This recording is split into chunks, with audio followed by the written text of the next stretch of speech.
Hello, everybody, and welcome to this week's episode of the Top 10. I am John Roca. And I am Matt Nost. We're here to bring you another show discussing movies. This week we're doing top 10 movies where actors play themselves in honor of The Unbearable Weight of Massive Talent with Nick Cage and Pedro Pascal. Yeah. As we're recording this, I'm getting a chance to go see that later on next week or early on next week. So I'm excited.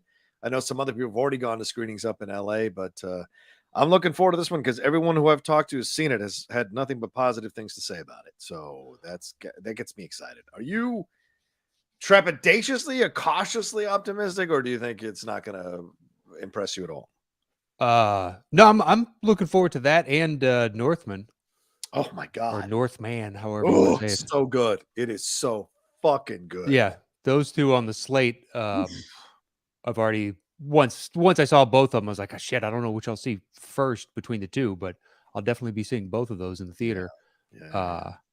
So it's good. I was supposed to go see Everything All at Once. Oh yeah. But my schedule has been dog shit. Okay. So a friend of mine hit me up and was like, you want to go? It's like, I can't right now. Yeah. And he was on his way to see it a second time. Wow. So yeah. So it's like, oh, well, I definitely want to see that. Yeah. And I saw a bunch of people on Twitter saying that it sucks that they can't get it in their area. Yeah. Thankfully, don't have that problem around here, but yeah, eventually those are the three, but I'm really looking forward to those two opening this weekend once people hear this. Yeah, there might be another screening for Northman, and if there is, I might go see it again. It is just such an incredibly immersive, fucking great movie. Yeah, and everywhere all at once. I totally understand why your friend might want to go a second time. There is a lot to process and digest in that film, and so yeah, those are two the ones that I really enjoyed as well. Recently, getting a chance to see. So it sounds good that you're into it. No Sonic 2, huh? No Sonic 2 on your schedule, huh? I didn't see the first one, although I heard it was. I heard it was good. Yeah. First one's good. I have no affinity to Sonic. That was as a game. Yeah, it's like you go to your friend's house that has a Sega, and you're like, oh, yeah. You don't have a Nintendo? I only had one friend that he was a diehard Sega. It was like, the Nintendo's for posers, and be like, I don't think you understand. Yeah. I hated the controller. Oh, yeah, right. From the start, I was like, I don't like this controller at all. I was so used to just Nintendo's very simple, D-pad plus two buttons. But yeah, I don't. I heard it's good, so maybe eventually I'll see it, but I'm not gonna go out of my way. Yeah. So. Okay, but your jam. It could be great. I have no idea. I'm happy to see Jim working and a part that he seems to enjoy. And yes. Ben Schwartz, I'm a fan of, so that's cool. I like that he's Jim. You guys hang out. You go to the clubs together. What's Jim? It's just you and Jim Carrey. Is this a stand-up thing where you all just know each other? Is that what this is? No, I don't know Jim Carrey. Oh, okay. Although. I technically have friends that do. Oh. How well they know him is probably up for debate. Right on. Well, he produced a show, and two guys I know starred in it. Oh, the one about the store. Right, the store one. Yeah. So he came to the store and talked to them and hung out because that's cool. What somebody has camaraderie with, but I don't know the guy. Okay. You ever met him? You ever sat down with him or talked? So not at all. I have not. Okay. I have not. Just missed him a couple of times, but that's about it. Most I would have said is like, "Hey, nice to meet you." And right. Unless he wanted to talk, but I'm not going to impose. Of course not. Yeah, you're not going to corner somebody like, well, it's awkward as fuck. Mm-hmm. Oh my God, you mean so much to me. I love your movie. Like, most I would do would be like, I'm a fan, and then just kind of move about my day. Don't give them too much. Well, it's just I don't want to make it awkward for them. What are you supposed to say when somebody's just sitting there? Thank you. That's what you say. You do say thank you, and then you want the conversation more than likely to end as quickly as it began. That's my assumption, because he's been getting it nonstop for 30 years. Yeah, well, yes. Yes. Yeah. That's true. I mean, look, he was an apex predator for quite a few years there. 5 maybe tops, 5 years. Okay, sure. Yeah, but then. But how many people get to that rarefied air? It's true, and stretch it out to Eternal Sunshine, so maybe a little bit longer than 5. So yeah, all right, fair enough. Because I mean, all those films came out in '94, all those 3 comedies, and then yeah, 6, 7, 8 Yeah. years, I guess. Yeah, Through the late 90s, early 2000s, and things started to fall off a little bit. But yeah, I think that's also inherent in the process. You do enough of these projects, they're not going to come. yeah, Your hit percentage begins to dwindle after a while. Look at Tom Hanks. right. Tommy H, as we like to call him here on the show. Oh, yeah, of course. Tombo is what I call him. Tombo. Oh, gotta go. That's good. I like Tombo. But yeah, I mean, what would you do if you? I'm a big fan of his work, but pick someone that you like. And Denzel, I did that at a. Yeah, it was weird. It's always awkward because you never know if you're saying the right thing, and in your mind, it always sounds wrong. Yeah, when I was done interviewing Denzel for a junket, I said to him, "Thanks for everything you do. I'm just such a massive fan for such a long time, and especially thank you for Malcolm X. Kind of changed my life, And or when I met Travolta at the Critics' Choice Awards, I got to tell him how much I enjoyed Phenomena. But yeah, you want to keep it short and sweet. You don't want to spend too much time belaboring the point. If they want to ask you questions, if they want to instigate a conversation, they will. So it's the smartest thing is just to kind of get your shot out quick. And then if you want to take a picture or if you want to do whatever or ask for a picture, whatever, fine. But get your shot out quick and then get out. You're absolutely right. Because there's a lot of people who come up to them. And there are people who come up to them and then go on for 10, 15 minutes. So yeah. And they get the same questions. Right. Over and over and over, the same compliments. And, so just, I'm a fan. Keep doing you. Pleasure to meet you. And then I'm good. If you want to talk beyond that, you let me know. But otherwise, I'm just going to let you, have your peace. Yeah, I'm going to move on with my day. Yeah. Oh, man, it's true. By the way, shout out to Adelardo Fuente, who is joining us for the first time live. Thank you, Adelardo. Thank you, James Petty. Thank you, Matt Movies 611, who is hanging out with us as well. Appreciate it. If you're at the $10 and above level, you get to hang out with us live. And shout out to Matthew Hasso, who rejoined at a high level on our Patreon and sent us an email about it. So thank you very much, Matthew. You are the best. Matt, what else is going on in your world? What do you want? You usually been coming in with topics you want to talk about, entertainment news. What do you want to get into before we get into the lists? Anything bothering? Anything you got a burr in your saddle? Anything bothering you? Well, I mean, I don't know that I specifically come in like with an agenda every week. I was an agenda. I just try and come in with some sort of, because we kibitz up top for 15 to sometimes 30 minutes. Might as well have some sort of jumping off point to begin with. And I skew towards entertainment related, just because that's, the topic that we deal with on the show, type of thing. But I don't have anything specific. Looking forward to Obi-Wan. Hopefully that's good. Yeah. Saw Moon Knight episode 3. Is it working for you or is it not working for you? I'm starting to see people. Yeah, I'm starting to see people start to be like, is this all there is? I was expecting a bit more. It was promised to be a bit more. I'm hearing that from a number of people. Yeah, it's okay. Okay. The horse riding guy was a little bit much. But that's, whatever. Let's see how this thing lands. Yeah, right. Before I, pass any kind of judgment. So far, I've only really loved Loki, and WandaVision had me until like the last episode and a half. That last episode, man. Yeah. It just goes a little too,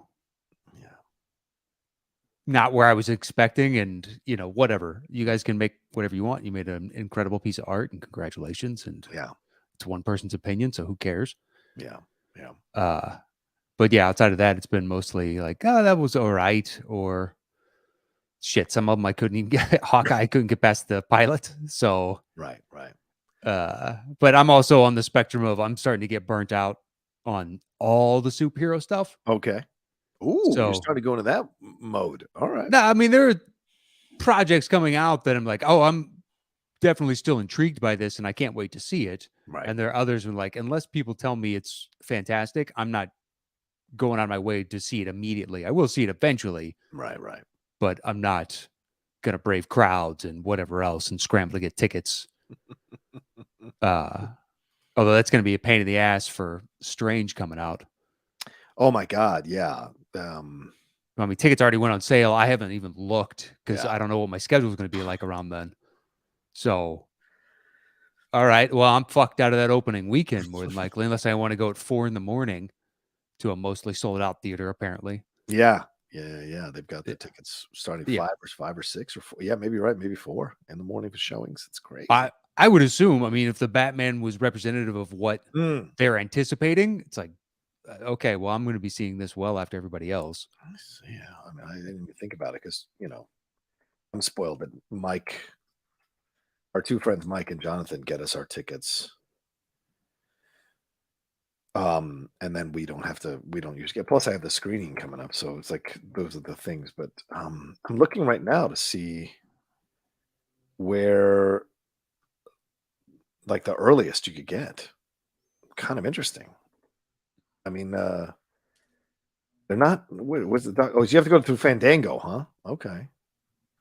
Oh, that's the official. Yeah, apparently. I thought you could get that on anything. Why would it be? What's the zip code on? I would forget. 90036. I think that's my zip code. So, let's see if I want to go see. Oh my God, why is this so difficult? All right. Well, What have you got? I got the AMC app open. Oh, okay. So let's say in Burbank. Okay. In Burbank. All right. All right. Well, that's the closest to me that I like. Fair enough. Let's see. There's Nap. Nope, those are all sold out. So all the Dolbys are pretty much done for the first day. Okay. It goes 3:15. Looks like pretty much every 15 minutes until 12:15 a.m. Let's just check the 12:15 a.m. We'll start there. That one's got a shitload of seats. That there's only 6 Oh. sold out of 50-ish. There you go. But You know I how don't it know. is. They'll sell out, but then, I mean, by the time the thing comes, it'll be sold out. Yeah, as of right now, Yeah. it looks good, but that's also a couple weeks away, and Right. I'm not sure what exactly my schedule is going to look like for that Friday. So can I see well, it's only a 2-hour movie. Yeah, it's only 2 hours and 6 minutes. Yeah, compared to the 3 hours that we've been getting as of late. Well, the thing is, because it's opening on a Thursday, at least in Los Angeles, there are the first screening is at 3 o'clock. Normally, you don't get a screening until 7. But from what I'm seeing here at the Grove, yeah, and there are seats available. Damn, there are a lot of seats available for a 3 p.m. screening at the Grove of Doctor Strange. So interesting, curious. I'd probably want to go see it in IMAX, wouldn't you say, the first time around? Or is that not you? Let's see. The one IMAX screening, good luck with that in Burbank. Oh, I'm sure in Burbank, probably. Well, you got to sit in the first 2 rows. Yeah. Yeah, no thanks. The entire middle section for the 3 p.m. screening there at the Grauman's. Is it still called Grauman's? What's it called now? Chinese Theater. Sorry, the TCL. The entire middle section is gone at 3 p.m. for IMAX. The sides, there's some stuff in the sides and up front, but that's about it in the middle. There's a 1:15 a.m. that has availability for IMAX in Now, Burbank. what about Friday? Let's look at Friday because what's the earliest? 11 a.m. at the Grove, 1 p.m., 12. So, I thought there'd be like 5 a.m.ers or 4 a.m. There might be. If these end up all selling out, then they'll add showings. That's a good point. That's a good point. So, Yeah. I would be curious as to when they did that for the Batman. And theaters also could be like, fuck this. We're not going to open early because we're not making any money off these other things. Why should we open early and pay staff and whatever? And they might be looking at the cost of it overall and not seeing that it's a smart move for them.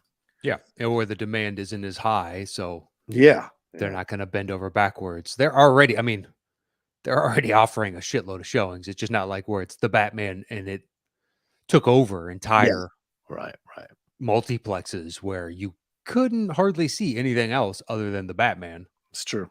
It's a very good point. So I don't know. We'll see. Yeah. But hopefully Moon Knight, you got 3 more episodes. Let's land this bird. Yeah. Yeah. We shall see. Well, what's your feelings as we go into the NBA, man? What's your feelings now? Real quick. Little drop in times preview. Well, I think it's by and large, I think the higher seeds I would favor in almost every matchup. Okay. The only one that I think has a potential chance is that it's a 4-5, but I think Toronto has a good chance of making the Eastern Conference Finals the way everything's lining up for them right now. Wow. Okay. As the 5 seed. Well, they got Philly in the first round. I think Philly can be beat. And then they have the winner of Miami and whoever Miami's going to take on. And yeah, I'm not as big a believer in Miami. I know they're the number 1 and they haven't gotten respect all season. So they get to hang their hat on that card. And yeah, it's the perfect team for that kind of narrative too. To throw it in people's faces. I will be curious as to see, but they also have the easier side of the bracket, in my opinion. Just because the other one, you've got the Celtics, who should be getting Time Lord back sometime in the near future. Yeah, that's what Simmons was saying, that he thinks that the Celtics are playing this kind of wait and see situation, because they feel like they're going to get Time Lord back for round 1. Yeah. Well, I mean, when he had his surgery, the initial prognosis was 4 to 6 weeks. 4 weeks would be game 5. Oh, yeah. So okay. So that could yeah, work. hypothetically, they could. Okay. But I mean, that side of the bracket, you got them, you got Brooklyn, and you have Milwaukee. I mean, that's right. That's all tough. 3 of those teams I could see making the finals. Okay. So you have the Raptors beating the Sixers in the first one. You really do. Wow. 7-game series, because Thibault can't play in the games in Toronto. So you take him out of the equation and be like, well, the one thing they should be able to hang their hat on is defense. Right. So those 2 games are going to be kind of difficult. It is asking a lot of Toronto. I don't know. I don't believe in Siakam as a number 1, but Scotty Barnes gives them such a different complexion. Van Vliet will be back fully in the lineup. OG Anunoby is back and playing. Right. They should be at full health, and they're just a problem for every team. Nobody, I think they were of the potential matchups. Everybody's like, I don't want Toronto because they're going to make me earn it. Whereas Milwaukee's probably licking their lips, looking at my Bulls going, this should be easy, which sucks. What about Nets Celtics? That's the premier. Yeah, that's my mind. First round. Yeah, I don't know who's going to win that. Okay. Oh, really? You have no. It's a pick 'em to you. I think you can go either way with it. Okay. Depending on when Robert Williams comes back. Okay. If he comes back sooner rather than later, that's going to be a tremendous problem for the Nets. If he ends up staying out for the entire series, well, suddenly they don't have the interior defense, and you can, as much as his teammates got mad at him, Brown was right. You can take it at Horford and Tice. Right.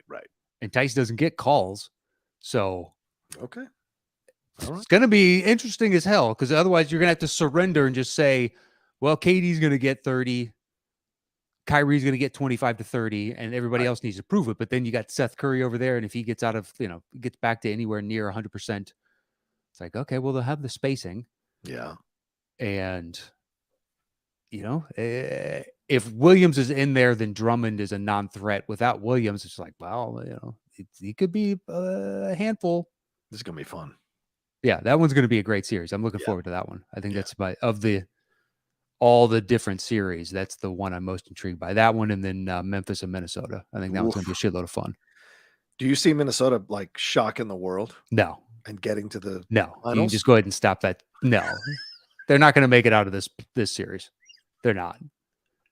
But Patrick Beverley was dancing on tables. I thought, yeah, well, that's great. Just look at Memphis. They lose Ja, doesn't matter. Yeah. They lose Ja and Jaren Jackson Jr., doesn't matter. It's incredible, man. The team is so deep, so young, so frisky. Yeah. They're playing with a confidence that's a tremendous amount of fun to watch. Yeah. I mean, is that a certainty? Of course not that they're going to beat Minnesota, but I would bet heavy on it. Yeah. I don't know. Especially because they did it without, Cat was out those last 7 or 8 minutes. They were able to come back on the Clippers and get it done. But then again, I didn't have a lot of faith in the Clippers anyway. Do you think they'll beat the Pelicans, or do you think the Pelicans? I think the Pelicans are going to beat the Clippers in LA. Could. I think that one's pretty even. Yeah, and they're Whereas, doing it without Zion. That's yeah, incredible. and hopefully it motivates Zion to sign his extension with them. Otherwise, he's gone. And then on the flip side, I think Atlanta beats the Cavs. Unfortunately for the Cavs, just injuries hit them too hard this late in the season, and they're just not the same team that they were. So the Hawks will make it in. They'll play Miami in the first round, and that'll be interesting. I think Hawks will win that. They could. I just don't know that they can play defense on any kind of level that Miami can. And it's not like Miami's an offensive juggernaut, but they also, they have half court sets that they rely on. And it's true. Atlanta, good luck stopping them without John Collins out there. That's true. Well, and Oladipo seems to be reborn again after that injury. So, okay. All right, man. Just wanted to get your thoughts. Your 2 cents. You still picking Phoenix Bucks in the finals or Phoenix Toronto in the finals? Oh no, I don't think Toronto will make the finals. Okay. Bucks will make it out of the first round. I think whoever, much like last year, whoever wins that makes the finals. Okay. So winner of Bucks / Carolinas. Yeah, sorry about those. Looking at the scores here. Yeah. All right. Yeah. Winner of Nets Celtics. So whoever takes that, if we have a rematch of Bucks Nets or if it's Celtics Bucks, I wish I could say my Bulls are in this conversation, but they're not. We're gonna lose. I just know we can't compare. The only team I wanted in the top 6 was Philly. Yeah, you could have a shot at Philly. That's for sure. I just think can we stop Embiid? No. Embiid's going to get his 40. It's fine. Just double Harden, make him feel terrible, and then he'll check himself out mentally. And good luck to whoever else. If Niang isn't going to be 100% healthy, I'm not concerned then. And then Danny Green's looking old. Tobias Harris sometimes shows up, sometimes doesn't. Right. Thibault, their bench is not deep. Tyrese Maxey is who you're relying on at that point. It's like, okay, well, it's a young guy. I don't know what he's going to give you. Playoff neophyte. Yeah. Josh Saxwell, he says, not sure if I missed it, but what are thoughts on Raps Sixers? I think Matt dropped it down. I think he thinks Raptors. So yeah, I would take Raptors in 7. I think he's biased because he hates James Harden, but I understand. I think he might be right. He might hate is strong. Is it? I feel like it's strong. not strong enough. The bile that drips from your mouth when you do not care to watch him play. Yes, that's what I'm saying. That's not hate. That's I wish you actually, instead of relying on loopholes in the rule book and just played to your actual playmaking and ability, you would be just as good.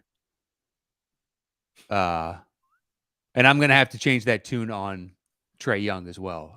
Well, his foul baiting, it turned my nose up. Wow.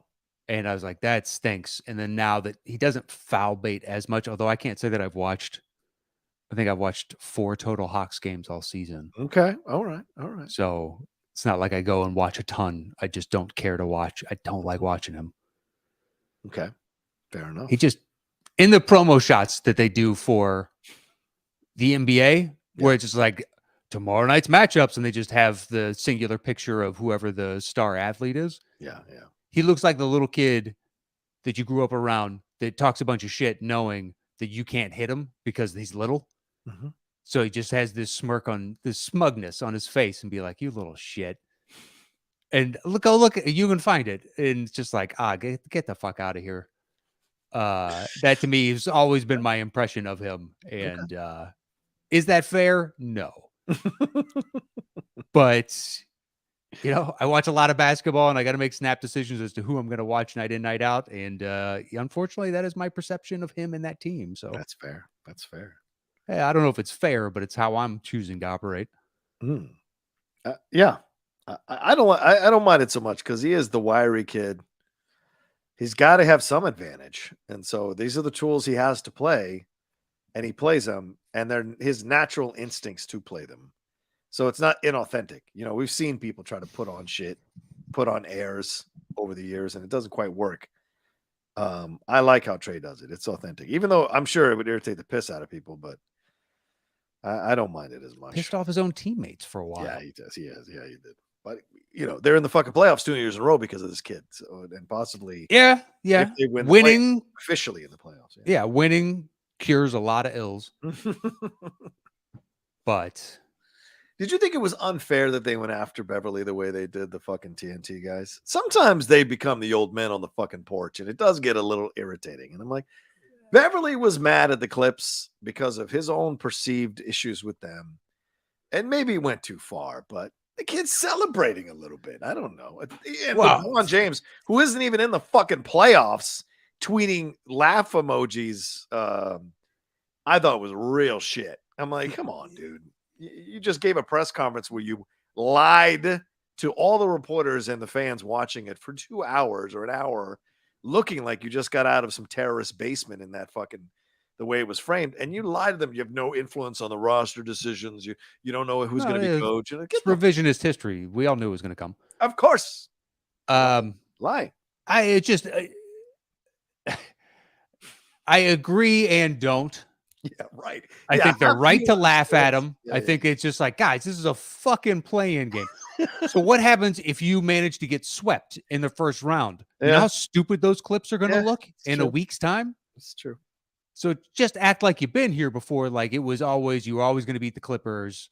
And it's one thing, Beverly, but and Anthony Edwards is a young kid and he was up on those scores tables well. And like, I get it. It's playoff atmosphere. Right.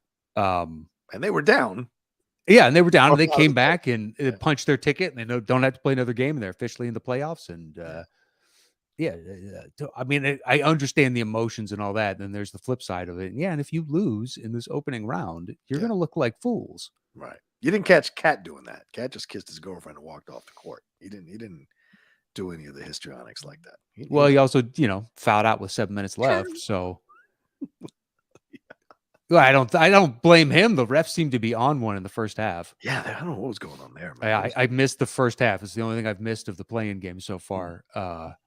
And I caught the second half of that, and I just saw all the hubbub on Twitter being like, "What is up with the refs?" Like, I thankfully missed that. That's fair. What else is going on? Anything else we want to? Oh my God, we're 27 minutes. Yeah, we might as well jump into the show. Jesus Christ, I didn't know that we kibitz in for that long. All right, let's get into this thing. As Matt said, we're counting down the top 10 films where an actor plays themselves in the film, out of respect for the Nicolas Cage film "Unbearable Weight of Massive Talent." So. The way the show works is Matt and I go on our separate ways. We come back together. He counts down his bottom three. I count down my bottom three. Then we count down the next two. And then we go one apiece after the break to count out our top five. Then we combine it at the end.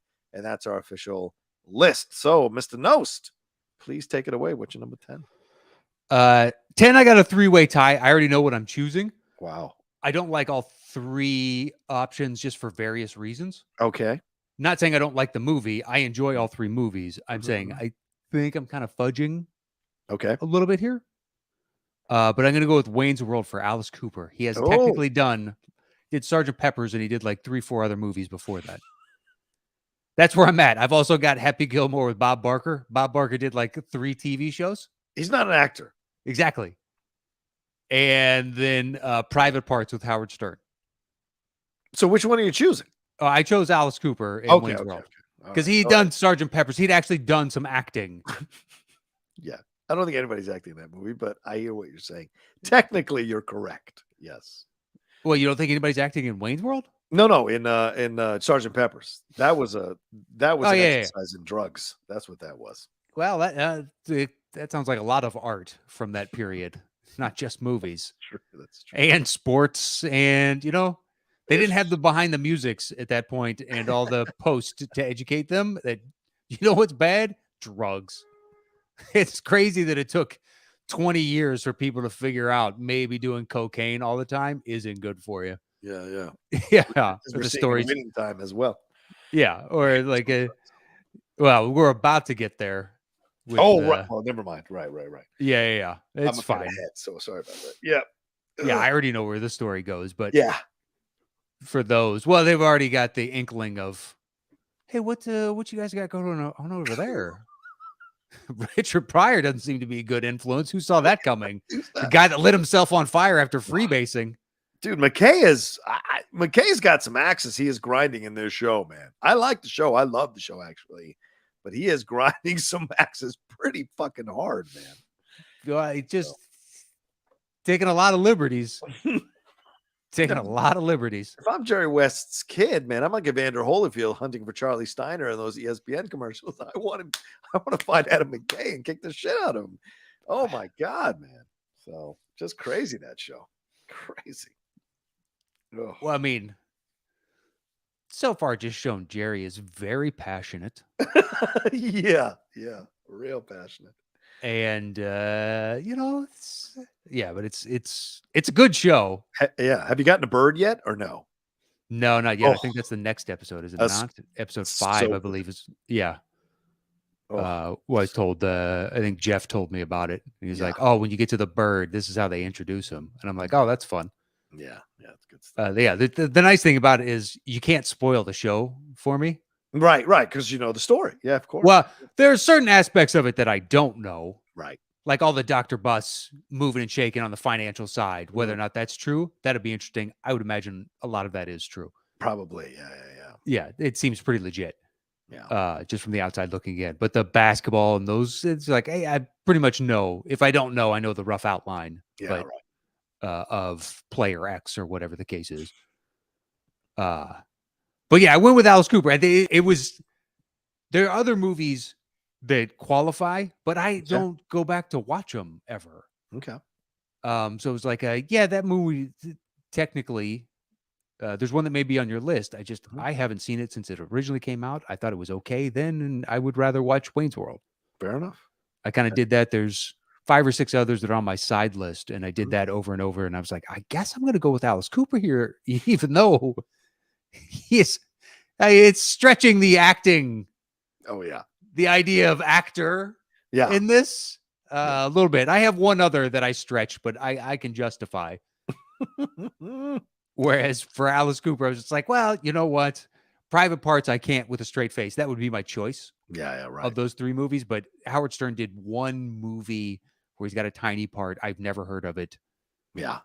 And it's with 2 actors where I'm like, oh, yeah, that dude who wrote and directed and and he's got a tiny little part in it. And that's it. Right. So I was like, I can't in good conscience select that one. But Alice Cooper does a fine acting job. He does. Wayne's World. Yes. Millie Wakay. And in that scene, he could be doing the best acting of all 3 of them. Yeah. You don't know. You're right. That's right. So that's what I went with for number 10. Okay. All right. I like that choice. What's your number 9? 9 is Knocked Up. Who would be in Knocked Up? The Steve Carell and technically Eva Mendes. They're on the red carpet. Are you sure that's not 40-year-old virgin? No, that's Knocked Up. Okay. Because what's her name from Grey's Anatomy? Yeah, Katherine Heigl. Yeah, Katherine Heigl. I was sitting there going, Catherine Keener, Catherine. That's Catherine Keener. It's like, well, that's the other one. That's not. It's not that. This Apatow. It's the other Apatow. Get your head out of your ass. She's on the red carpet and she's pregnant, and she's interviewing because she works at E. Yeah, she's interviewing celebrities as they walk past on some event or something, and she talks to Carell, and she's like, "Oh, I look terrible," and he's like, "No, you look fine." He's like, "Just don't fucking lie to me." And he's like, "All right, well, you know what? I hear them calling my name," and she's like, "Steve, don't do this. Don't be an asshole." And he's like, "I'm not being an asshole," and just kind of walks away. Yeah.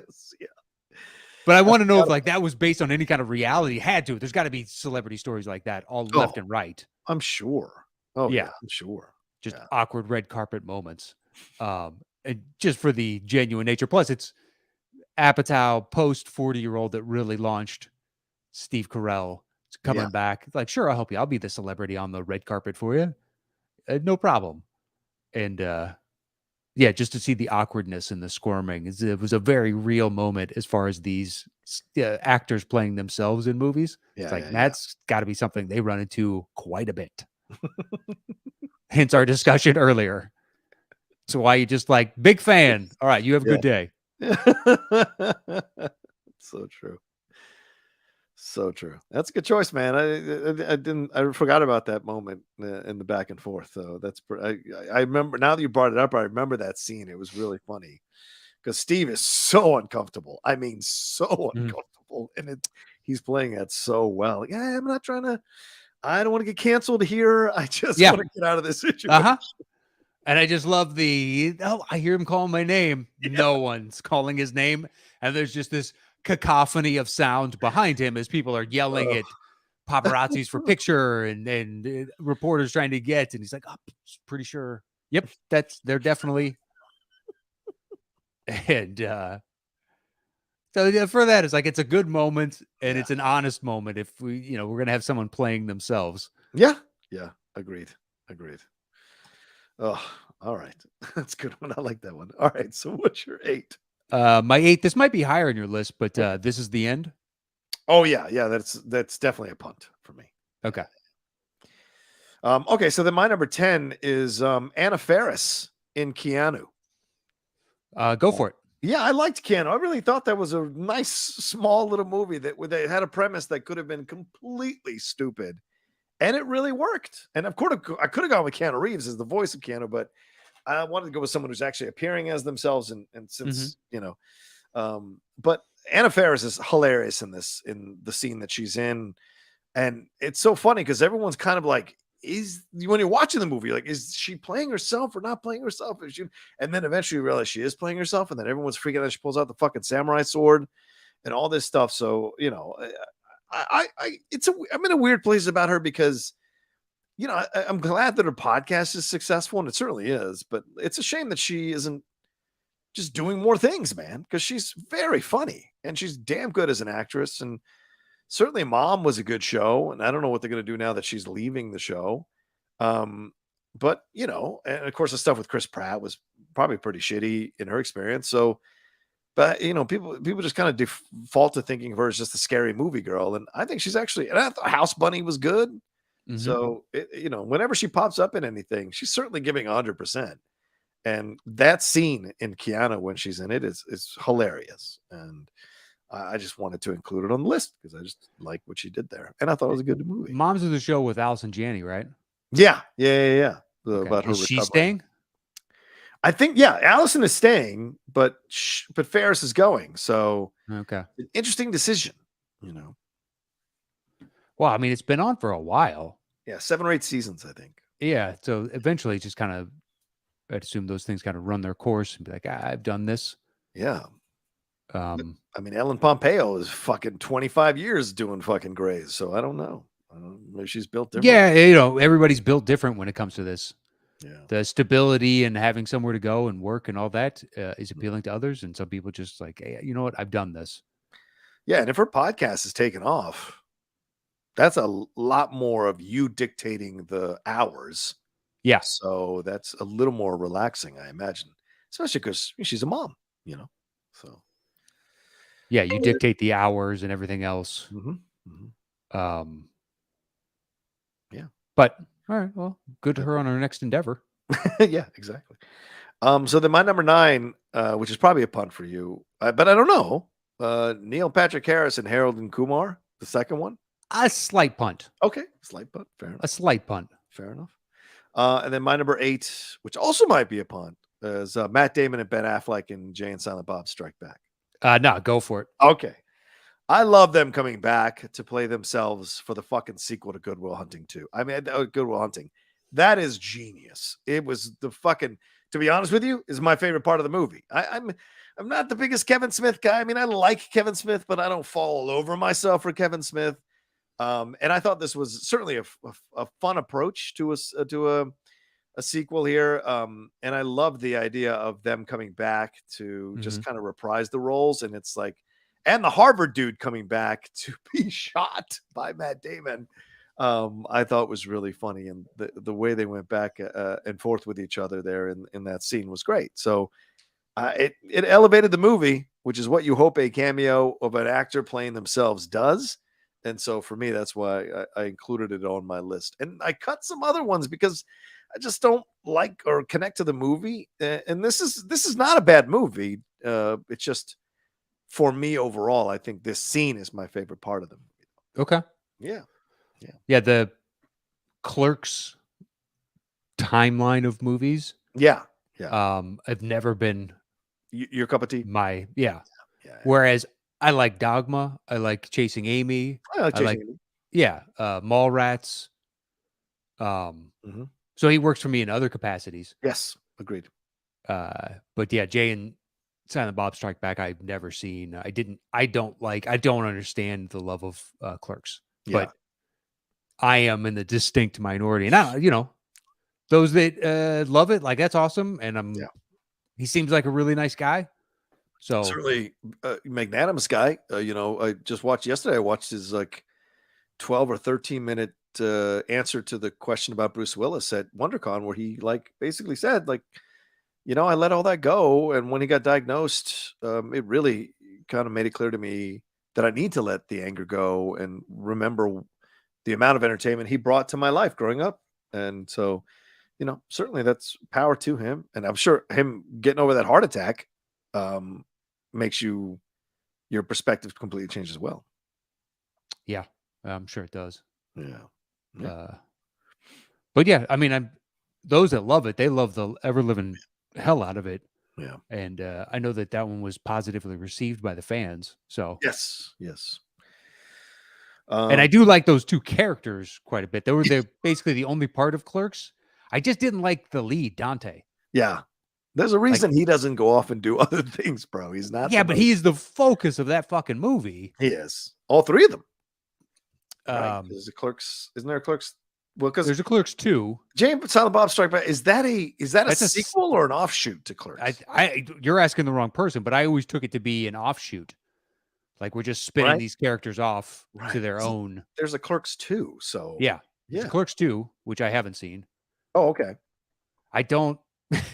It's like, hey, you want to go back to this cat? If they made a Dogma 2, I would actually watch that. Okay. Or Chasing Amy 2. I Yeah, would I'd go love see that. Chasing Amy too. Or Yeah. Mallrats, and like now the malls are completely different. Yeah. And like whatever, I would totally watch that. But Clerks, I'm telling you, man, that Dante character and the actor just never found him appealing. I don't know why. I'm gravitating towards this individual. Poor Brian O'Halloran. You're just coming for him, man. You're just coming for him. Yeah, listen. I think rightly, Jay and Silent Bob were the beloved characters of that because they're the parts that I liked in that movie. Well, I mean, there is a Clerks 3 that has been finished. And Dante is coming back. Brian O'Halloran is coming back with Rosario Dawson from the Clerks second. 2. So Yeah. Clerks 2, right. So they're, still around kicking it. Shout out. I hope it's a success and people love it. No, good luck to you. There you go. And there is pre-production on Twilight of the Mallrats, which I don't know what that is. With but Joey what does that Lawrence mean? Adams. Pre-production on?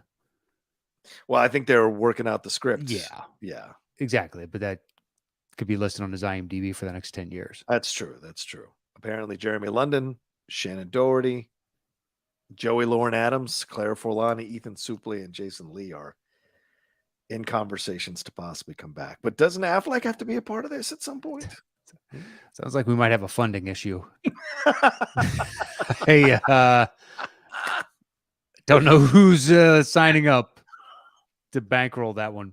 But once again, I hope it's a success. Seems like a really nice guy. Yeah. I wish him nothing but the best. Yeah. There are other people in this town that seem like monsters, and I'm not going to wish them well. So yeah, fair enough. He is not enough. He seems like a good dude. So I hope it gets off the ground. It's fun to make. Everybody enjoys themselves, and people love it. Okay. I'm not wishing you ill. That's right. Good stuff. What's your number 7, man? My 7 is that punt. Harold and Kumar go to White Castle. Go ahead, man. Go ahead. I mean, it's kind of the impatience. Mm-hmm. Him coming back around and really shedding the Doogie that we all kind of associated. Yeah. Because he had lived with that for quite a long time when this movie came out. And then, he has now become a staple of American pop culture. Yeah. Somewhat since this movie. But it's a great cameo going against full on type of what you assumed, like a nice, innocent type of guy, and he is not playing that in the slightest. So it doesn't seem to be who he is. just given how much he's been in our life, since this movie came out. So good acting on his part, channeling his inner douche. His inner straight douche, right? Yeah. Yeah. But it's like a bro-y, does designer drugs type of weirdo.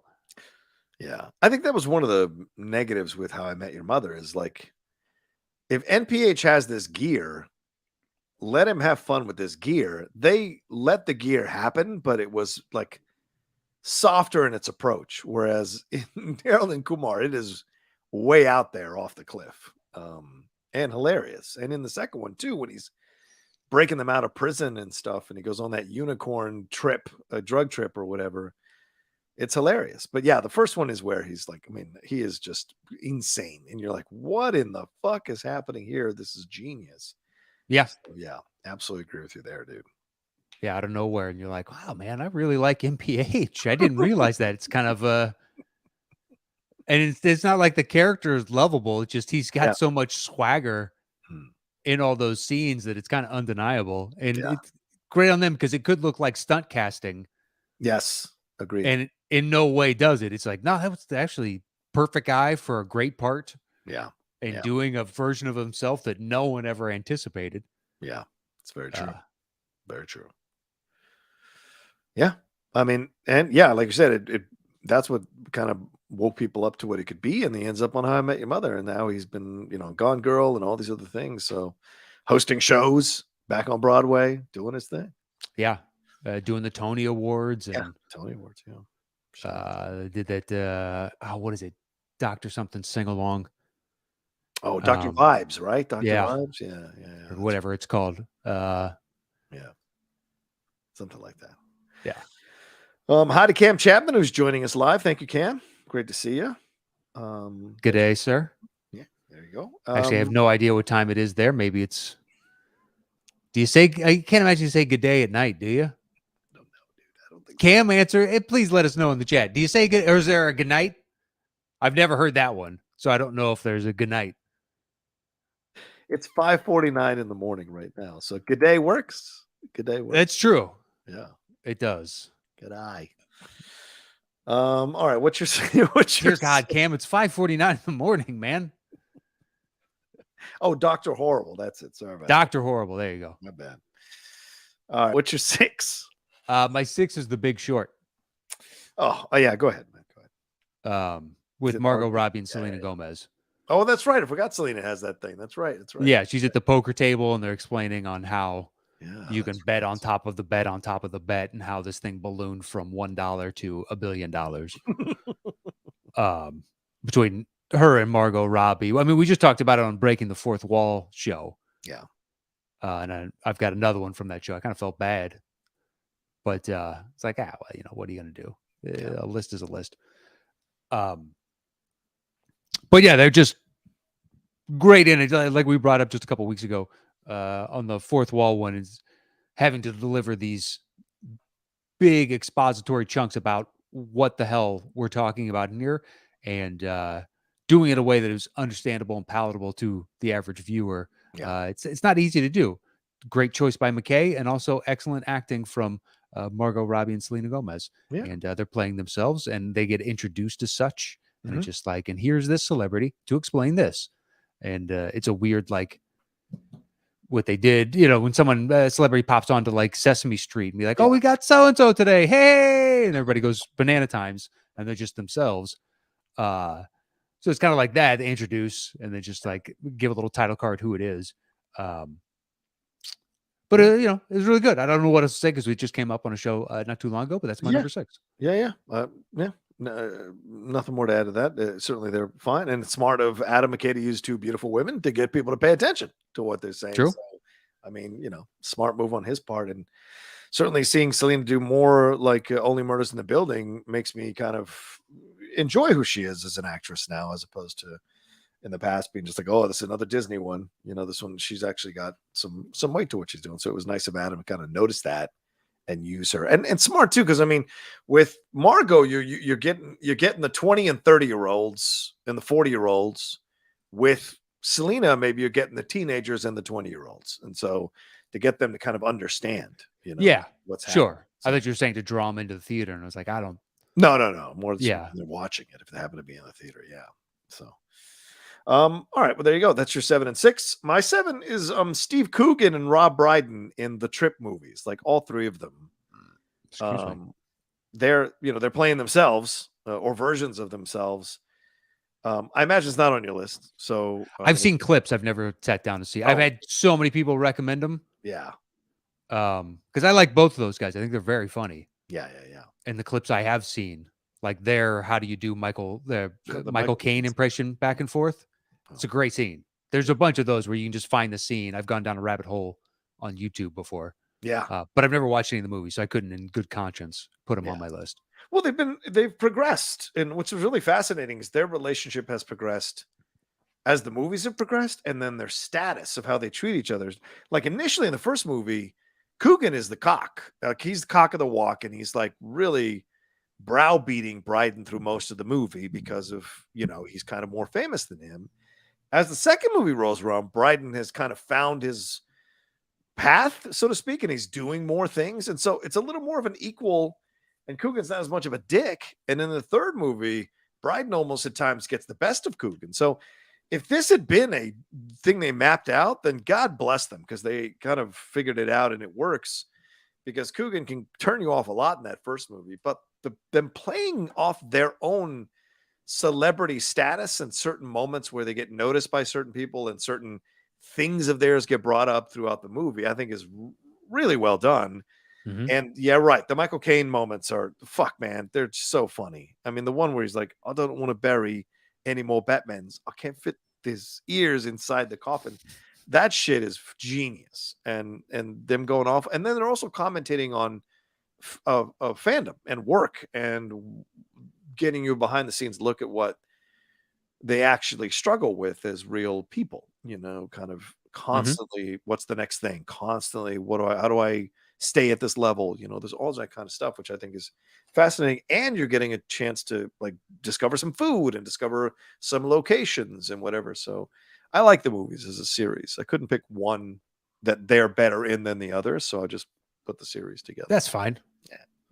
It's my own thing. Because it's like one continuation. It's not, if they're not distinct difference, like this one is polar contrast to this one in just terms of like locations and how the journey goes. But it's like, if it's roughly the same thing over and over again.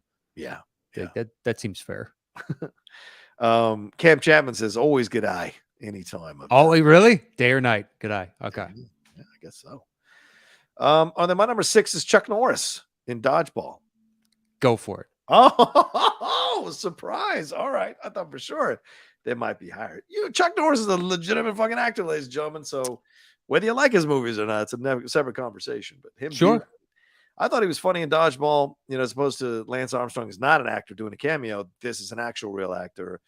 And the back and forths that he has, which aren't that many, to be fair, and the thumbs up all of that is just so fun to see him be a part of it. And I like that movie, still like that movie.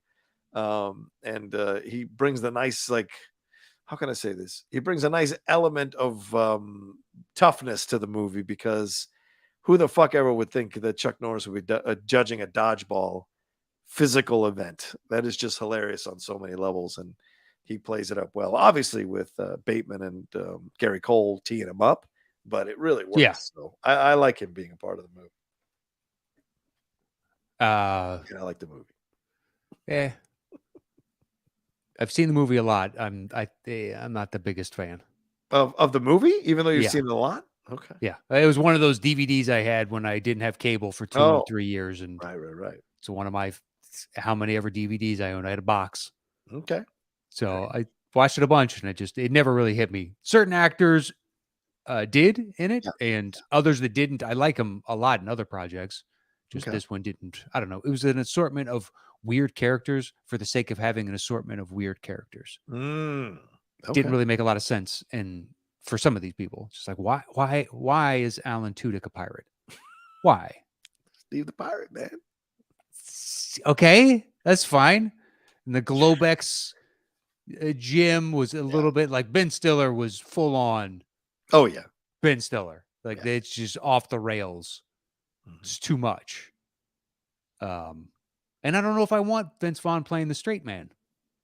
Oh, you like it being more the... I want him to be the funny guy. Yeah, It's that's fair. at the height of Vince Vaughn-ness, and he's kind of just mostly playing the straight guy. It's like, that's all right. This is not what I want. It's all right. Have you been watching Severance, by the way? Speaking of Stiller, I am.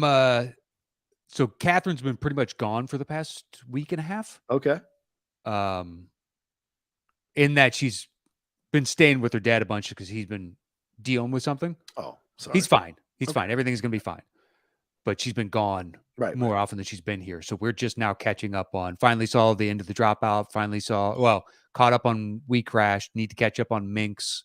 Yeah. Need to catch up. We need to start Tokyo Vice. Need to catch up on Severance. Yeah. Okay. Like, we're backlogged on. You got to schedule out. Yeah. Yeah. Well, it's just like, what do you feel like tonight? We can do any of, Totally. I get it.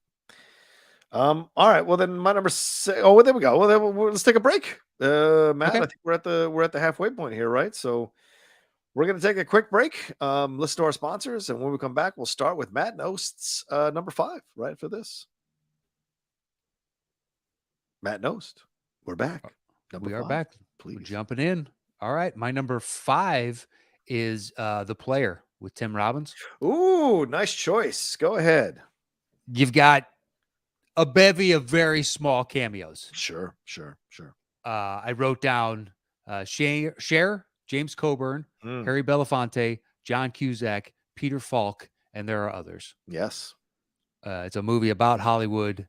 Tim Robbins plays an exec who is fearful that someone is trying to kill them, and he is trying to determine who that individual is. Right.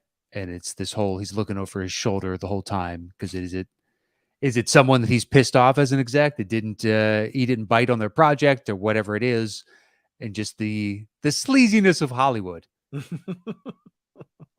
It's got a little bit, it's more style, and you don't get into the weeds of how shitty an agent can be, like in Swimming with Sharks. Oh yeah. But you still get a decent amount of the sleaziness, the two-faced. Oh, this guy's terrible. And then he walks up to the table and be like, hey, how are you? Looking good. Call me. We'll talk. We'll do that thing. We'll schedule a meeting. Have my person talk to your person. Yeah. Just all that bullshit. And as soon as they walk away, it's like, that fucking guy's the worst. Which totally, I was in that situation last week where, it's just, there were agents floating around, and it was, you could just see it. You're like, okay, this is all right. That's fine. One of which I've known for a long time. Oh, okay. And but I could see him doing it. He wouldn't do it with me. You saw him work in the room, is what you're saying. Yeah. Yeah. 100%. And then someone pointed out and be like, oh, well, that person's from such and such. And then you just kind of watch them from afar and be like, yep, that they are definitely working the room. It's just they ooze it when they're in full cheese, like, palming mode. It is, you can spot it from a mile away. But yeah, just to see that, I've always liked that about The Player. It gives you a little peek behind the curtain. Yeah, totally. And it's a good movie. It's one that most people don't see from Tim Robbins' canon. Yeah. So I would thoroughly recommend it. That and Swimming with Sharks, although it is a spacey film. I love Swimming with Sharks. Yeah, I know. Spacey and all that, and they're doing a series. It's coming out, the TV series. Yeah, I saw that announcement. I don't know why you turned that into a series, to be honest. It's 2 women.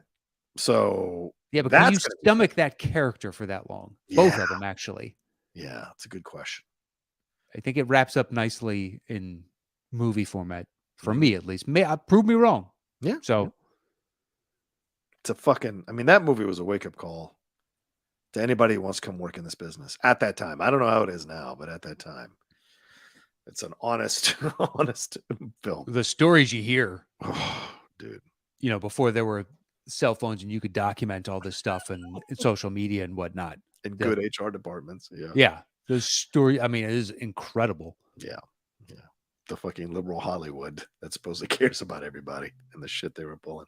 They do in public. Yeah, they do in public. You're right about that. In private, it's a So completely different matter. no one's watching. So As I throw my phone at you and then try and sleep with the next person that comes in my door. exactly. Yeah. It's just like, yep. People are terrible everywhere. Does this look like a pink packet to you? Oh my god. All right. So then my number 5. Well, I'm not a player person. I just never. It's one of the all ones that I don't feel the same reverence that other people feel about it. I mean, I can understand why. I'm not a Robbins guy overall. I mean, I like Shawshank, but most of the time he kind of irritates me. I'll be honest with you. It's why I never applied to be part of that acting company that he has here in LA back in the early 2000s when I was doing stuff. Like I had a friend who got in there and he was like, dude, so they're doing great work. Blah, blah. I was like, you have to be under Tim Robbins' thumb. And I'm just like, I don't know. It just didn't appeal to me, man. But certainly, he's good in the movie. I'm not going to deny that. The Player's a good movie. It's just, I don't go back and watch it that often. Okay. I mean, I can understand why you wouldn't connect to it. Yeah. You can. You right. fully. Fair enough. Because it has somewhat of like a hypnotic trance on me. And fair. I can't. If someone else is like, it's fine. Like, I know what you mean, but for some reason, I really enjoy it. Totally, man. Totally. My number 5 is the one you mentioned in our last show, JCVD. I didn't want to leave it off this list. God damn it. So it's called a punt, my friend. Yeah, that is called a punt. That's fine. It's fine with me. That was my other and be like, we just use breaking the fourth wall in another one, but really fits the bill on this. I agree. All right. What's your 4? My 4 is Zombieland. Oh, that's a punt. Slight punt, but a punt. Okay. So then my 4 is This Is the End. Okay, from earlier. Yeah. The punt from earlier. So, I mean, if I'm going to choose anybody, I guess I could choose Michael Cera because he is such a phenomenal dick and memorable dick in the time that he is alive. And I just enjoyed him. But everybody really, from Channing Tatum to Franco and Rogan and Baruchel. Jay Baruchel, right. And Emma Watson, who comes in. Yeah, Emma Watson. Possibly trying to rape her and shit, which is insane. Yeah, but the film from top to bottom, I mean, you essentially could say the whole cast. It is one of my favorite films. And they all do such a great job of setting themselves up. And of course, ending with fucking was it Backstreet Boys or was it NSYNC they ended up with in heaven? I think it was Backstreet Boys. It's hilarious. Backstreet Boys. Yeah, it's hilarious. It's brilliant. So I can't remember either. On so many levels, this film is. If you guys haven't seen this film, I mean, just to see them all send each other up, I think is genius. And it's a vapidity that you see from them that works with the way they've constructed the film. And the right people get punished in the movie for sure. So, yeah, if it was NSYNC, you would remember Timberlake being in it. Yeah, right. Yeah, good point. Yeah, so it's got to be Backstreet. Yeah, I think it is Backstreet. I think they do sing Backstreet's Back all right. I think when they're up there. That rings of truth. Yeah. You know, it's weird. For some reason, last night YouTube recommended NSYNC's Pop to me out of nowhere. Literally, I don't have it. Recommended that and the European Chainsaw Carving Championships from 2010. Sounds good. It sounds about like they'd connect. I don't even know why the algorithm. Did I watch both? Yes, I did. It knows more about me than the Pop was like, God, I haven't seen this in years. Oh yeah. And I wasn't listening to that. That was TRL, and that was long since. Like I had stopped watching MTV long before, and I forgot how much JC's hair. Basically, he must have the same person that Bon Jovi did roughly around the same time. He highlights. He looks more like a middle-aged woman than he does a pop star. It's fucking strange to see. It must drive him insane. It has to drive him insane. It has to drive him. Yes. Well, then I watched like their 3 or 4 biggest songs, and it's just the 2 of them at all times. You could argue that those 2. I mean, you get why Lance and Fatone, like, arguably you could say the most successful boy band because all 4 of them, or were there 2 more? I guess there was one more. One more. Chris Kirkpatrick. Oh, right, Chris Kirkpatrick. But like 4 out of the 5 went off to have careers doing other things, you know. When Even you say JC 3 out of the does 5, some what did stuff. JC do? JC's been doing like Broadway stuff and producing music and stuff. So Oh, I had no yeah, idea. yeah. I don't know, like Yeah, the the level to which the Backstreet guys, I couldn't tell you what they're yeah, doing. yeah, Literally nothing. yeah. Yeah, JC is right. Yeah, he had a solo career and now he's a songwriter. He's written songs for a bunch of people: Archuleta, Matthew Morrison, Backstreet Boys, a bunch, and he's working on America's Best Dance Crew on MTV, or he did that on MTV. So yeah, now he's part of Jesus Christ Superstar. Yeah, so he's doing his own thing, man. Lay off of JC, man. That's all I'm saying. I haven't seen him in Whew. so long. I mean, I don't know what Kirkpatrick is doing. That's a great. I totally forgot about Kirkpatrick. What is he up to? Solo television and films. He's done voice acting. Oh wow. okay. All right. He's been on Fairly Odd Parents as he was there for a recurring character. Interesting. All right. He was a house guest in Celebrity Big Brother earlier this year. And he was in Sharknado 3. Come on now. He's working, I guess so. so that's good. I guess so. All right. Anyway, where are we at? We don't want to go too far off the reservation. I think that was your 4. Yes. What's your 3? So my 3 is the other one that I brought up earlier, and it's like, you could fight me on it. That's fine.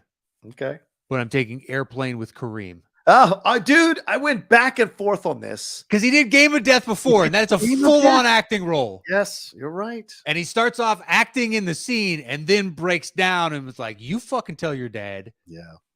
And that's when he pivots, and I'm like, he's acting. Yeah. In the first part of that scene, and then pivots into it doesn't have a huge extended resume, was not known, as an actor, but he had done some look, you do Game of Death, that's legit. Yeah, I agree. And a decent sized part in Game of Death as well. Yeah. Easily the most iconic of it. Yeah. And then to go off, and it's a great scene. It's one of the most memorable in Airplane. Oh, it's so true. And it just like I if you want to fight me on it, that's fine. In my head, like coming into this, but I was like, I think that this qualifies. He has stayed acting, by the way. I mean, he started out in 1971, acting with Mannix. Then, like you said, Game of Death. He was in an episode of Emergency, Man from Atlantis, The Visitor, and then The Fish That Saved Pittsburgh, which people always forget. And I was so happy to see that being referenced in Winning Time. Mm-hmm. And then he does Airplane. And then he does a bunch of stuff. He was in Fletch as himself. You could have used Fletch. And then he's in all these other things going through Bustin' Loose, Troop Beverly Hills. So he has been in stuff. He is a legitimate actor, playing different characters and himself, depending on the project, still up to what last credit was 2021, where he was in Dave playing himself. So there you go. Yeah, Fletch that doesn't count. It doesn't. All right, fair enough.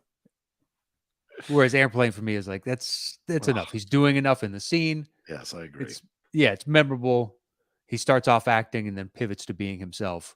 You try dragging Walton Bolton down the court for 48 minutes. Like, man, he's got a point. Oh man. I like the actor that chose for him too in Winning Time. He's actually doing a really great job. Yeah, him and Magic. Yeah. Oh yeah. Oh my God. Yes. So good. So good. Yeah, not easy roles to fill. No, right. 100%. All right. So then my number 3 is also one you could probably fight me on. So Matt, it's curious that we both put our ones that could possibly be, or at number 3 that could be debated. But I put the Beatles for A Hard Day's Night because they acted in Help. John Lennon did a film called The Mouse That Roared, where he played a character. Ringo Starr was in Caveman. So I'm just throwing it out there. I think if this conversation never comes up, you hold back that Ringo Starr credit. I mean, that's a terrible movie. It's terrible. But It is in it. god awful. So yeah, I mean, Help. Yeah, they're playing a version of them, but like even Yellow Submarine, they're still acting. So to me, I put that on the list because that's such a great movie, and they're they're sending up themselves, but no different than This Is the End. They're sending them up a version of themselves that I think is really funny. So to me, I give oh no, not The Mouse That Roared, How I Won the War. Sorry about that for any British fans who are listening. But yeah, so I put it on the table here that I think they're acting in A Hard Day's Night. So I'm gonna put that on the table. Okay. I'm not gonna fight you on it. It's fine. I haven't seen whatever projects they've done beforehand, so I can't really qualitatively say, Okay. well, do they it's like Are you sure? Are the parts, big enough type of because Yeah. I did that with a few, like I said before, with the Howard Stern, and I looked up like Mike Tyson for The Hangover, and then I looked at his filmography, or Bob Barker for Happy Gilmore, and a few others, and be like, I just can't get there because Stern almost made my list. I was close. So. Yeah, but once we say actors, it's just like, well, that kind of narrows it down. Kareem was my big fudge. If I had to clip off Alice Cooper, that's fine. I could have grabbed one of the others from the side. All the 3 choices I had there for 10 are just movies that I like better than everything else on the side. Yeah. Or I thought that actually fit better. Okay. What's your number 2? My 2 is JCVD. Okay. Yeah. All right. Cool. Because the whole movie is about him as Jean-Claude going home. Yeah. Working on a movie, that isn't going well. He's in a financial state where he's not in the best, liquidity at the moment. He's going through a divorce. He's dealing with a daughter from a previous marriage. It's like, a lot of this seems very real. That's unfolding on celluloid before us. So because of all of that, this all-encompassing, this seems very autobiographical or biographical, I guess, because he didn't write the damn thing. Right. And it's not quite a biopic, but it's close on some level to a biopic because of all that. And he is the focus of all of it. I put it at 2. Yeah. All right. That's a great choice. I'm not going to, like I said, I have it on my list at 5 because you made me very aware of it last week, which, I felt terrible I didn't put on my list. So I knew I had to have it up there in the top 5. But yeah, he's so good because that monologue is great, but it's all the other stuff too that helps you to enjoy that monologue even more. And then everything that happens afterwards, because you're really living and dying through all he's experiencing and being confronted with as Jean-Claude Van Damme. That opening scene. Oh yeah. Where he's going through and it's on the set and he's shooting it and he gets to the end and he's like, we fucked that up. Yeah. Because of this and this and this. And the director is so checked out because he's working on like a low budget project that they don't really give 2 shits about. Right. And you can see his frustration. And then you start thinking about, that's more than likely what he's been doing. Yeah. By and large for the past decade when he makes this. Right. These low budget, nobody gives a shit. It just, we're churning it out type of production. Yeah. You're like, God, from that moment, you start feeling bad for him. Yeah, that's true. It's a very good point. Yeah. But it's good stuff. If you guys haven't seen JCVD, 2 weeks in a row now, we're trying to tell you to go see JCVD or watch JCVD. Yeah.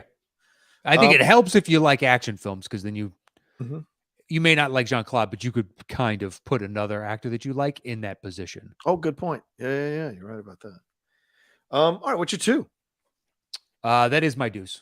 No, sorry. So my 2 is your punt from earlier, Bill Murray in Zombieland. Okay, sure. I mean, I could have chosen 2 or 3 other films where he's playing himself, but this one works the best, I think, because it is so unexpected. It's so funny, and it comes to a tragic end, which is even more genius. And it makes the film just when the film might be straining at the edges of believability and a little bit of irritability with these characters. Here comes Bill Murray to essentially save the film in the middle there and kind of take it to another level as a zombie film. And it works organically with the way they've set up the film being a little more sarcastic in its approach or humorous in its approach to a zombie invasion. So all of it works really well. And you just and this is Murray right at that point where people are enjoying him in movies and having him like not that they haven't enjoyed it, but you know what I'm saying, like kind of a renaissance again. But like I mean, it would just be Bill Murray to simulate being a zombie in order to try to escape the situation, which I thought was genius. So much about his time in that movie is so great. There's not a wasted second, and it's very fun. And like I said, the ending of his time in the movie is just so perfect as well, and the back and forth that they have with him. I mean, the unexpected nature, yeah, of him just popping up out of nowhere, and it's like, oh my god, Bill Murray. It was great. If you didn't have that spoiled for you, it was just perfect. Yeah. I was thinking about when putting the list together. The public perception of Bill is he's one of our most lovable celebrities of all time. Right. And then, but there are horror stories of him from sets where you're like, how do we rectify these two realities? I guess we just don't care. I guess he doesn't care. And because he doesn't care, we don't care in a way, right? Because he doesn't quite possibly. He doesn't make a big deal about it. Doesn't come out with statements trying to save his brand or do anything. He's like, this is who I am. And he's so unapologetically who he is that the public has nothing to hold on to go against him, it seems like. I mean, that's my impression, dude. I don't know. Yeah, quite possibly. Just doesn't make a big deal about it. Between like the set of Scrooged and the set of Groundhog Day and the set of Charlie's Angels, and the set, you know, he's got a few, and you're like, oh man, he seems. Is it him or is it these individuals? And Groundhog Day is bitter because they were friends for a long time. Yeah, right. Yeah, but it happens. It happens. Like it does. McKay and Farrell, you know, hate each other now because of winning time. Yeah. So it's just like, you know, it happens. Yeah. It's professional pride always gets in the way of that shit. So, okay. But yeah, you're right. I mean, yeah, because I mean, Lucy Liu has some terrible stories about working with him on Charlie's Angels. He's had some pretty inappropriate shit, but I also think he's such a connective tissue to so many films that people who grew up loving films love that it's hard for them to necessarily hate him fully because he's never changed who he is. He's always been the curmudgeon. Even when he was younger, he was kind of curmudgeonly. So, whereas Chase, everybody fucking hates Chase. So, but at this point, pretty much, yeah. But Chevy likes to make a big deal about it, you know. So, whereas Bill doesn't care. Yeah, because you rarely see a Bill Murray interview. When's the last time you saw him sit down like to be interviewed for an hour with anybody? He doesn't do that. Letterman is the last I can remember. Yeah. Right, Letterman. Yeah. He's not known for being the nicest guy either sometimes. So, you know, it makes sense. All right, man. What's your one?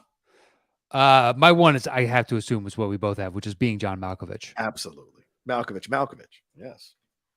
I mean, it was the no-brainer. It was the easiest one once we said this. Like, well, Malkovich. Yeah.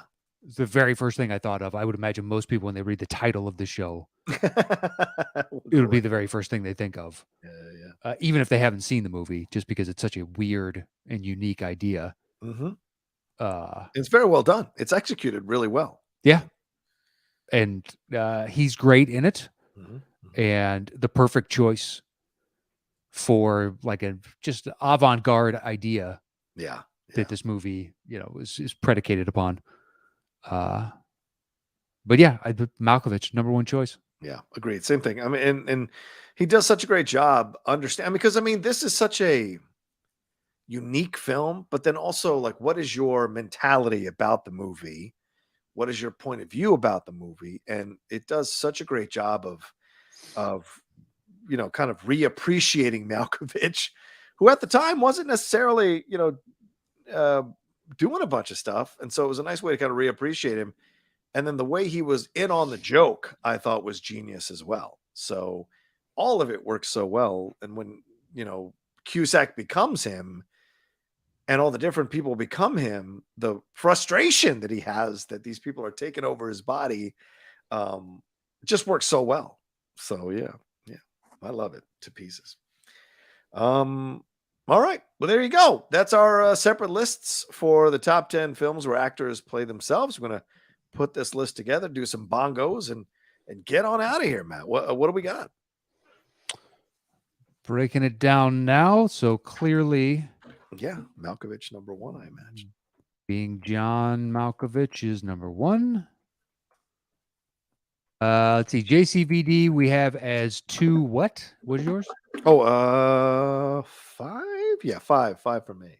And then Zombieland is your 2. This is my 2, yeah. All right. So Zombieland wins that. Okay. JCVD.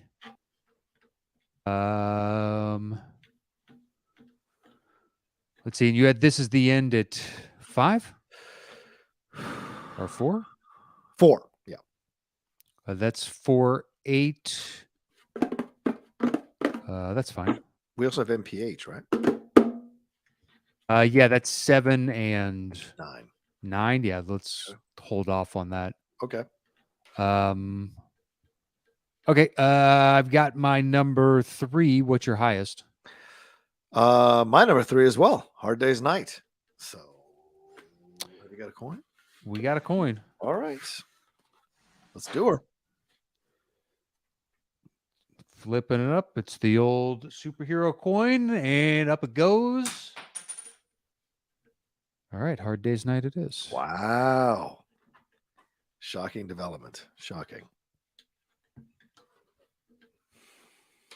Must be my good day. All right. I would say Harold and Kumar next. Okay. So that takes us. That's number 7. All right. We got 3 left. Okay. I have my number 5. Go ahead. I do not have my number 5. All right. Then I have my number 6. So do I. Chuck Norris and Dodgeball. But no, since I won the last one, you can take this one. All right. The Big Short. Okay. And then what? Chuck Norris at the end? Yep. And that is the list. Cool. Let's do this. The top 10 movies where an actor plays themselves. Yeah. At number 10. Dodgeball. At number 9. The Big Short. At number 8. The Player. At number 7. Harold and Kumar Go to White Castle. At number 6. Airplane. At number 5. Hard Day's Night. At number 4. This Is the End. At number 3. JCVD. At number 2. Zombieland. And our number 1 movie where an actor plays themselves is Being John Malkovich. Malkovich. Good stuff, man. Good stuff. There you go. All right. Well, hopefully the unbearable weight of massive talent is good, and let us know your thoughts on the movie if you go out to see it. And let us know your thoughts on the show in general over at Top 10 Show, all spelled out on Twitter. Please. Otherwise, you can watch it at YouTube at youtube.com/the Top 10 Podcast with the number 10. And it is the same, the Top 10 Podcast on Instagram. So please hit us up. We'd love to have you. And you can follow me anywhere at Matt Knows. Check out Settle the Score, my other movie-based show, or Dropping Dimes if you want a little NBA action. And that is it for me this week. There you go. You can follow me at The Rocha Says on Twitter, Instagram, and TikTok. The Outlaw Nation on Twitch. And you can come to my YouTube channel, youtube.com/John Rocha Says. See what I've got going on there. And my 2 other podcasts, the Cinephiles and the Geek Buddies, for you to enjoy. You guys are awesome. Thanks so much for joining us. And we will talk to you next time with another brand new episode of the Top 10. Peace.